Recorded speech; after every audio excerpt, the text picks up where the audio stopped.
अस्सलाम वालेकुम, मेरा नाम फ़रा है और आज हमने जो है फास्ट फूड रिवीजन करनी है सर्वाइकल वर्टिब्रेस की। ठीक है, इसमें हमें सबसे पहले हमें ये पता होना चाहिए जो सर्वाइकल वर्टिब्रेस है वो कितनी होती है। टोटल 7 होती है। ठीक है, और इनकी जो आइडेंटिफिकेशन हम कैसे करते हैं कि ये जो ट्रांसफर प्रोसेस है ना, इसमें जो फोरामेन होते हैं जिसको कहते हैं फोरामेन ट्रांसफर एरिया। ठीक है, सब हर एक में जो टिपिकल हो या एटिपिकल हो सर्वाइकल वर्टिब्रेस, सब में क्या होगा, ट्रांसफर प्रोसेस में फोरामेन जो है वो ट्रांसफर एरिया प्रेजेंट होते हैं। ठीक है, अब यहाँ पर हमने देखना है कि जो टिपिकल है वो कितनी है। टिपिकल है C3 से C6 तक, C3 C4 C5 C6 यानी 4 टिपिकल है, और एटिपिकल है C1 C2 C7। ठीक है, 3 जो है वो एटिपिकल।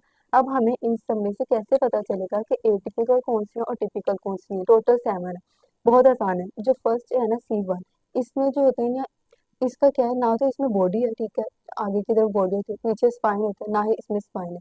तो इसका मतलब ये एटिपिकल है। ओके, तो हम इसको सेपरेट कर देंगे, ये एटिपिकल है। अब जो सेकंड है, इसमें क्या है कि जो बॉडी है ना, इसके ऊपर से प्रोसेस निकलता है जिसको हम कहते हैं ओडोंटोइड प्रोसेस या डेंस कहते हैं। पता चल गया, सिर्फ ये C2 में ही होता है, तो इसका मतलब ये भी एटिपिकल है। अब यहाँ पर क्या है कि बाकी जो है ना, इन सब का स्पाइन स्मॉल होता है। ठीक है, लेकिन अब यहाँ पर कंफ्यूजन ये है कि ये और ये, इन दोनों में स्पाइन जो है वो लार्ज है। ये तो समझ आ गई हमें, ये टिपिकल्स हैं। लेकिन इन दोनों से कैसे पता चलेगा एटिपिकल कौन सी है। इसमें देखो, जो C7 है ना, इसमें एंटीरियर ट्यूबरकल एब्सेंट है, जबकि जो C6 है इसमें एंटीरियर ट्यूबरकल जो होता है, एंटीरियर ट्यूबरकल बाकी टिपिकल्स की निस्बत बड़ा होता है, जिसको हम कहते हैं कैरोटिड ट्यूबरकल। ओके, तो इसका मतलब ये टिपिकल है और ये एटिपिकल है। तो C7 जो है एटिपिकल, इसका भी पता चल गया। और अब हमने बात करनी है जो टिपिकल की। ठीक है, ये सारी टिपिकल वर्टिब्रेस है। अब हमने इन सब की टिपिकल वर्टिब्रेस की बात करनी है कि इनके क्या फीचर्स होते हैं। इनमें हमने 3 चीजें देखनी है। पहले बॉडी देखेंगे, उसके फीचर्स देखेंगे, फिर वर्टिब्रल फोरामेन की बात करेंगे, फिर वर्टिब्रल आर्च की। तो सबसे पहले हम देखते हैं बॉडी। जो बॉडी है ना, अब हमें ना इसमें पता होना चाहिए बॉडी के 2 सरफेसेस है, एक सुपीरियर सरफेस है, एक इंफीरियर सरफेस है। 2 नहीं, 4 प्रोसेसेस है, 4 सरफेसेस है। एक सुपीरियर सरफेस, एक इंफीरियर सरफेस, एक इंटीरियर सरफेस, एक पोस्टीरियर सरफेस। 4 सरफेसेस आ गई बॉडी की। अब यहाँ पर हमें कैसे पता चलेगा कि सुपीरियर सरफेस कौन सी है। बहुत आसान तरीका है। जो सुपीरियर सरफेस है, एक तो ये कि वो कनकेव होगी। दूसरी बात ये जो और ज्यादा आसानी कर देती है कि इसके जो है ना, लिप्स प्रेजेंट होते हैं ऑन ईच साइड। ठीक है, ये नजर आ रहे हैं लिप्स, ये अगर हम कोई भी एक उठा के देख लें, तो ये जो स्पीरियर सरफेस है, यहाँ पर ईच साइड क्या है, लिप्स प्रेजेंट है, ये एलिवेशन है। इनको हम कहते हैं अनसीनेट प्रोसेसेस। ठीक है, इनको हम अनसीनेट प्रोसेसेस कहते हैं। ये नजर आ रही है लिप्स, ये है अनसीनेट प्रोसेसेस। ठीक है, हर एक के सुपीरियर सरफेस का पता चल गया बहुत आसानी से। फिर हम इंफीरियर सरफेस के बारे में देख लेते हैं। इंफीरियर सरफेस कैसी है। जो इंफीरियर सरफेस है ये सैडल शेप्ड है। ठीक है, सैडल शेप्ड है। फिर उसके इसके जो लेटरल बॉर्डर्स हैं इंफीरियर सरफेस के, जो लेटरल अगर हम देखें, तो इसमें क्या करना है, ज्वाइंट बनाना है। ठीक है, किसके साथ ज्वाइंट बनाना है, जो नेक्स्ट लोअर वर्टिब्रा के प्रोजेक्टिंग लिप्स होंगे उनके साथ। लेट्स सपोज कि मेरे पास एक टिपिकल वर्टिब्रा है।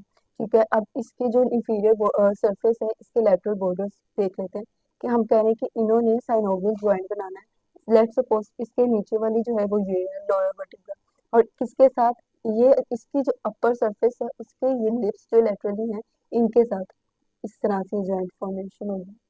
ठीक है, ओके। फिर उसके बाद जो इंटीरियर पोस्टीरियर सरफेसेस के बारे में वो ये कह रहे हैं कि ये रिजेंबल कर रहे होते हैं दूसरे वर्टिब्रल्स के साथ। ठीक है, अब हमने एक बात बॉडी की कर ली। सेकंड है वर्टिब्रल फोरामेन। जो वर्टिब्रल फोरामेन है, अगर हम इनके वर्टिब्रल फोरामेन की बात करें, तो वो कह रहे हैं कि जो वर्टिब्रल फोरामेन है वो कैसे होते हैं, वो लार्जर होते हैं एज कम्पेयर टू बॉडी। ठीक है, और ट्राई एंगुलर होते हैं, ट्रायंगुलर इन शेप। अब वर्टिब्रल आर्च में हमें क्या क्या चीजें पता होनी चाहिए। थर्ड हम बात करें वर्टिब्रल आर्च की। वर्टिब्रल आर्च में हमें पेडिकल्स का पता होना चाहिए। ये देखो, ये है पेडिकल्स, किसके दरमियान है, बॉडी, और ये जो है ये फैसेट्स हैं। ठीक है, लेटरल, और ये जो है वो सुपीरियर फैसेट है, इन दोनों के दरमियान ये पेडिकल है। ठीक है, और इससे बनता है नोच, ये देख रहे हो, ये है नोच। ठीक है, इसको हम कहते हैं सुपीरियर नोच, वर्टिब्रल नोच। और इनके बारे में कहा जाता है कि जो सुपीरियर वर्टिब्रल नोचेस हैं और यहाँ पर नीचे जो नोचेस बनते हैं inferior vertebral notch, they are equal in sizes. ठीक है, साइज में बराबर होते हैं। फिर उसके बाद हमने पेडिकल के बाद बात की नोचेस की। थर्ड पे हम बात करेंगे लेमिना। ये है लेमिना। ये कैसे हैं? ये लॉन्ग है और नैरो है, ठीक है। इनके भी बाकियों के भी देख लेते हैं। सबके एक ही तरह से पेडिकल्स और लेमिना वगैरह सारी बात। फिर उसके बाद है सुपीरियर आर्टिकुलर फैसेट्स या प्रोसेसेस। ये देखो, ये है सुपीरियर आर्टिकुलर प्रोसेसेस और फैसेट्स। और नीचे कैसे हैं? इंफीरियर आर्टिकुलर फैसेट्स और प्रोसेसेस। जो सुपीरियर वाले हैं ये क्या बनाते हैं? ये आर्टिकुलर पिलर्स बनाते हैं, ठीक है। और सुपीरियर यानी दोनों फैसेट्स जो है आर्टिकुलर पिलर्स बनाएंगे। जो सुपीरियर आर्टिकुलर फैसेट होता है वो फ्लैट होता है और कैसे डायरेक्ट होता है? Backwards and upwards. जबकि इंफीरियर आर्टिकुलर फैसेट की अगर हम बात करें, ये भी फ्लैट है। It is directed forward and downward, नीचे की तरफ। अब ट्रांसवर्स प्रोसेसेस की बात कर लेते हैं, ठीक है। ये हैं सबके ट्रांसवर्स प्रोसेसेस। अगर हम ट्रांसवर्स प्रोसेसेस की बात करें तो ट्रांसवर्स प्रोसेस में हमने बात की थी पहले भी कि फोरामेन ट्रांसवर्स सेरियम होता है। एक इसकी एंटीरियर रूट है, ठीक है, एक पोस्टीरियर रूट है। ये इंटीरियर रूट कहाँ एंड कर रही है? एंटीरियर ट्यूबरकल पे। इंटीरियर रूट कहाँ एंड कर रही है? एंटीरियर ट्यूबरकल पे। ये है इंटीरियर ट्यूबरकल। पोस्टीरियर रूट कहाँ एंड कर रही है? पोस्टीरियर ट्यूबरकल पे।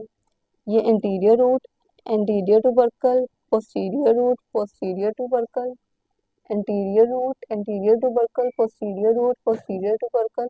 और ये क्या है? कोस्टो ट्रांसवर्स बार, ठीक है। ये है कोस्टो ट्रांसवर्स बार। समझ आ गई है? अब यहाँ पर हमने बात की थी इन सब में जो सबसे बड़ा ट्रांसवर्स प्रोसेस है वो किसका है? सबसे बड़ा जो है, सॉरी, ट्रांसवर्स प्रोसेस में सबसे ट्रांसवर्स प्रोसेस में जो एंटीरियर ट्यूबरकल है वो इसका सबसे बड़ा है, प्रोमिनेंट है, ठीक है। इनमें भी इंटीरियर ट्यूबरकल है, इसमें भी इंटीरियर ट्यूबरकल है, इसमें भी है, लेकिन प्रोमिनेंट इसमें है। जिसको हमने केरोटिड ट्यूबरकल का नाम दिया था। और ये कौन सी वर्टिब्रा है? ये सिक्स वर्टिब्रा। अगर एमसीक्यू आता है कि कौन सी वर्टिब्रा है जिसका इंटीरियर ट्यूबरकल प्रोमिनेंट होता है, जिसको हम केरोटिड ट्यूबरकल कहते हैं, तो वो C6 है। डन हो गई। अब हमने जो है ना टिपिकल वर्टिब्रा इनके जो है वो बात कर ली है। अब हमने एटिपिकल के फीचर्स देखते हैं।